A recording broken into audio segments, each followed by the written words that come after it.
очень полезно, да, подчеркнуть какие-то. ЕАЭПке кирген өлкөлөрдүн алдында интеграциялык биримдиктин негизги максаты катары 4 эркиндикти камсыздоо болгон. Алар товар жүгүртүү эркиндиги, капиталдын эркиндиги жана кызматтардын, ошондой эле жумушчу күчүнүн эркиндиги. Кыргызстандын башкы экономисти Арзыбек Кожошев биримдикке кирген соңку 2 жылда азырынча жумушчу күчүнүн эркиндиги гана аткарылды дейт.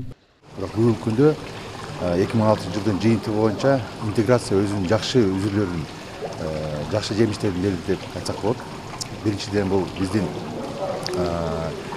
ошо Россия, Казакстанда иштеп аткан биздин мекендештерибиз боюнча бүгүнкү толук укуктуу ошол Россия, Казакстан жарандары катары иштеп жатышат. Биримдикке кошулганда Кыргызстан өзүнүн приоритеттүү багыты катары айыл чарбасына ишенген. Бул тармакта аракеттер болуп жатканы менен бирок сезилерлик өнүгүү байкала элек. Ош облусунда башка региондордон айырмаланып, агрардык тармагын өнүктүрүү керек. Облус жетекчилиги билдиргендей, өндүрүүчүлөр биримдиктин алкагындагы өлкөлөргө ири экспорт кыла албай жатат. Анткени дыйканчылык менен мал чарбалары жеке тараптардыкы. 1990-жылдары чыккан кооперативге айландыруу мыйзамдары аткарылбай жатат. Ошондуктан мыйзамды дагы өзгөртүү керек дешет. Жылыш жок да. Баягы жеке чарбалардын хотя бы сатуу боюнча бириктирели деп аракет жасалып атат. Ассоциациялар түзүлүп, бирок бул маселе жетерлүү деңгээлде эмес. Ошондон мыйзам чегинде, мисалы, мен айтып келем, Ленин революциядан кийин эле агар 100 000 трактор болгондо тез эле бирикетелик депчү. Сөзү барбы? Ошондан биз ошол бириккенге көпүрөөк льготты көрсөтө турган мыйзам керек болуп атат да.